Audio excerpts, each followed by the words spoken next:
देर आए दुरुस्त आए, ये कहावत तो आपने सुनी रखी होगी।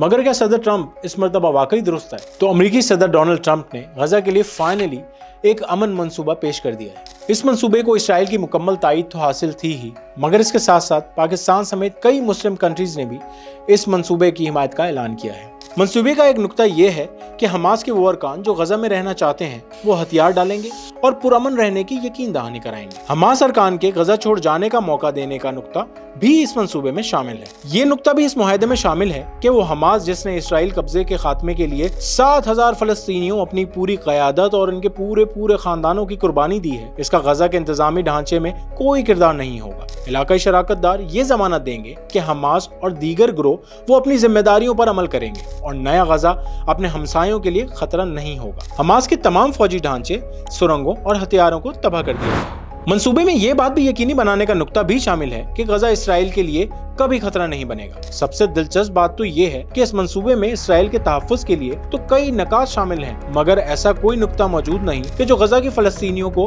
मुस्तकबिल में इसराइल की जहरियत से महफूज रखने की जमानत देता हो। वैसे आपको ये भी बताते चलें कि नेतन्याहू ने ट्रंप के 20 नकाती अमन मंसूबे की हिमायत का ऐलान कर दिया है और नेतन्याहू का ये कहना है कि अगर हमास ने इस मंसूबे को रद्द किया तो अकेले हमास का खात्मा कर देंगे। But if Hamas rejects your plan, Mr. President, or if they supposedly accept it and